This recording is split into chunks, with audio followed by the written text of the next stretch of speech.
जो बालक अपने माता पिता का बैर करता है उसको मृत्यु के बाद प्रेत बनना पड़ता है। जो व्यक्ति एक पत्नी व्रती होते हुए भी, एक पत्नी होते हुए भी अन्य अन्य स्त्रियों के प्रति दुर्भाव रखता है उसको मृत्यु के बाद प्रेत बनना पड़ता है। ऐसे ही पत्नियों के लिए भी है, विवाह के उपरांत अन्य पुरुषों के प्रति दुर्भाव, प्रेत बनना पड़ेगा।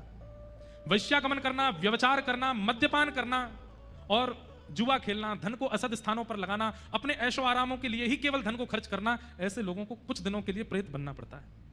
इसलिए ये व्यभिचारी क्रम जो हैं इनसे अपने आप को हटा लीजिए।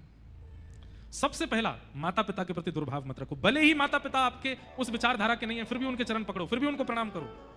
आपकी नहीं सुनते, आप पर चिल्लाते हैं, आपको डांटते हैं, फिर भी प्रहलाद जी से सीखो, नित्य हिरण्यकश्यप को प्रणाम करते हैं। माता पिता के प्रति दुर्भाव नहीं। विवाह के उपरांत पति और पत्नी, एक पत्नी व्रती एक पतिव्रती रहो। धन का असद व्यय मत करो। केवल आपको जितना आवश्यक है, घर बनाना है, गाड़ी खरीदनी है, पत्नी के लिए, बच्चों के लिए, सब कुछ करो। पर सब कुछ होने के बाद भी कई लोग उसकी बहुत अति करते हैं।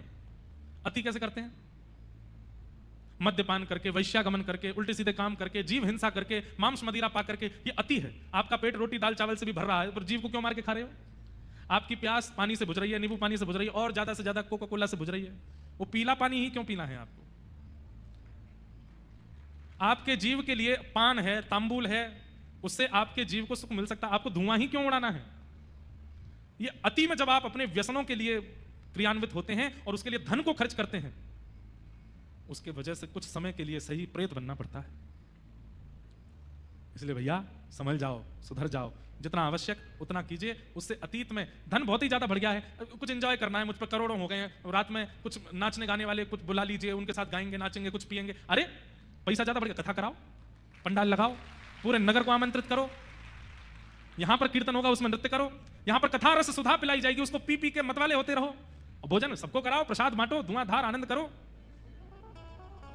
लेकिन धन बढ़ने पर जब व्यसनों के प्रति हमारी आसक्ति बढ़ती है, तो बंधुओं, व्यसन भोगने वाला व्यक्ति धन का असदव्यय करने के अपराध में उसको कुछ समय के लिए प्रेत योनि में जाना पड़ता है। धुंधुकारी ने तो सब अतीत में किया, इसलिए महाप्रेत बना।